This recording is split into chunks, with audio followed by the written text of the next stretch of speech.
రోజుల క్రితం విశాఖలో జరిగిన తహసీల్దార్ రమణయ్య హత్యలో కొత్త కోణాలు వెలుగులోకి వస్తున్నాయి. రమణయ్య హత్య వెనుక ఆర్థిక లావాదేవీలు, భూ వివాదమే కారణాలుగా తెలుస్తుంది. రమణయ్యకు నిందితుడికి మధ్య ఎలాంటి లావాదేవీలు జరిగాయి అనే అంశంపై మరిన్ని వివరాలు మా విశాఖ ప్రతినిధి రాజు అందిస్తారు. విశాఖ జిల్లాలోని కొమ్మాది దగ్గర జరిగినటువంటి తహసీల్దార్ రమణయ్య హత్యలో కొత్త విషయాలు వెలుగులోకి వస్తున్నాయి. పూర్తిగా ఆర్థిక లావాదేవీల ఈ హత్య కారణంగా తెలుస్తుంది. ముఖ్యంగా రియల్ ఎస్టేట్ వ్యాపారంలో ఉన్నటువంటి తగాదాలు, అదేవిధంగా భూములకు సంబంధించి మ్యూటేషను, అదేవిధంగా ఒక లబ్ధిదారుడికి చేయాల్సినటువంటి పనులు తహసీల్దార్ చేయకపోవడం వలన ఈ హత్య జరిగినట్టుగా అయితే ప్రాథమిక విచారణలో పోలీసులు అయితే గుర్తించడం జరిగింది. ఈ నేపథ్యంలో ఎవరైతే హంతకుడు ఉన్నారో అంతకుడిని గుర్తించామని చెప్పి పోలీసులు చెప్పినప్పటికీ ఇప్పటికీ అదుపులోకి తీసుకున్న విషయాన్ని అయితే బయటపెట్టడం లేదు. అదేవిధంగా గత 2 రోజుల క్రితం మీడియా సమావేశం ఏర్పాటు చేసినటువంటి సిపి కూడా నిందితుడు పరారిలో ఉన్నాడని చెప్పి ఫ్లైట్ టికెట్లు తీసుకొని పరారయ్యాడని చెప్పి కూడా చెప్తున్నారు. అయితే ఈ ఫ్లైట్ టికెట్ల ద్వారా ఎక్కడికి వెళ్ళాడు అనే విషయాన్ని కూడా విచారణ చేపడుతున్నారు. ఇప్పటికే 10 పోలీసు బృందాలతో కూడా నిందితుడి కోసం గాలిస్తున్నట్టుగా తెలుస్తుంది. దీని వెనక మరో కొన్ని కారణాలు అయితే వెలుగులోకి వస్తున్నాయి. రోజు రోజుకి కొత్త కోణాలు కూడా ఇందులో బయటపడుతున్నాయి. ఎందుకంటే రమణయ్య ఏదైతే గత సుమారు 6-7 నెలల క్రితం తహసీల్దార్గా వెళ్ళినప్పటి నుంచి కూడా సుబ్రహ్మణ్యం అలియాస్ గంగాధర్ అనే వ్యక్తి అయితే ఆయనకి టచ్లోకి వెళ్ళాడు. మధురవాడ దగ్గర ఉన్నటువంటి 381 సర్వే నెంబర్లో ఉన్నటువంటి జువేన్ 99 అనే ఒక అపార్ట్మెంట్ పార్క్ ఉంది. అక్కడ దాదాపు 13 బ్లాక్లు నిర్మించారు 2015లో.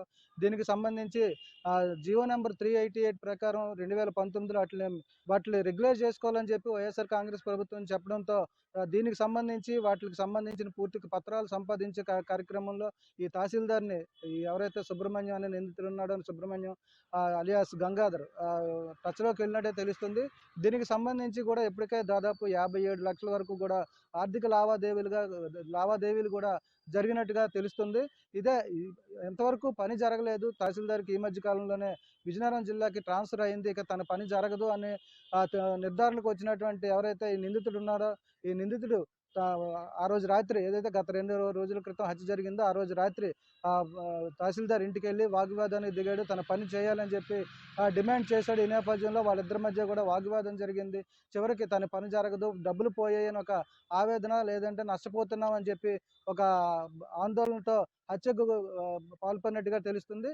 ఏదైతే జువెల్ 99 పార్క్ ఉందో ఇది 2015లో నిర్మించారు. అక్కడ అప్పటికే అది ప్రభుత్వ భూమిగా గుర్తించిన తర్వాత 2018లో దాన్ని 22A పెట్టారని చెప్పి తెలుస్తుంది. ఆ తర్వాత ఏదైతే వైఎస్ఆర్ కాంగ్రెస్ ప్రభుత్వం వచ్చిందో ప్రభుత్వం దాన్ని రెగ్యులర్ చేసుకోవాలని చెప్పి జియో నెంబర్ 388 తీసుకురావడం ఇక్కడ మొత్తానికి వివాదానికి అయితే తెరలేస్తుందని చెప్పుకోవచ్చు.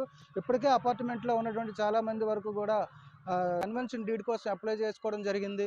ఈ నేపథ్యంలోనే వాళ్ళందరి తరఫున కూడా ఒక మీడియేటర్గా వచ్చినటువంటి ఈ సుబ్రహ్మణ్యం అలియాస్ గంగాధర్ ఎంఆర్ఓని అప్రోచ్ అవ్వడం జరిగింది. ఈ నేపథ్యంలోనే వాళ్ళకి పని చేయాలని చెప్పి కోరడం, దీనికి రమణయ్య తహసీల్దార్ ఎవరైతే ఉన్నారో రమణయ్య అంగీకరించి ఆర్థిక లావాదేవీలు కూడా జరిగినట్టుగా తెలుస్తుంది.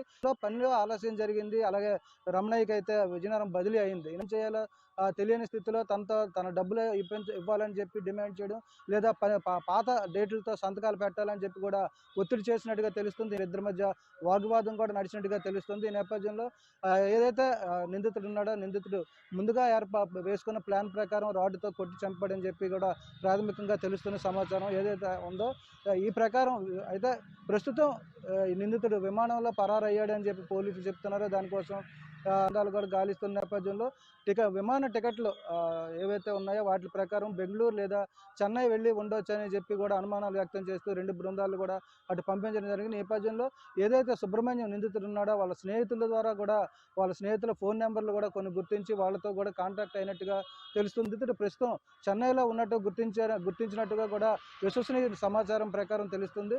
అయితే పోలీసులు చెన్నైలో అదుపులోకి తీసుకున్నారని చెప్పినప్పటికీ దీని మీద పూర్తిగా స్పష్టత అయితే రాలేదు.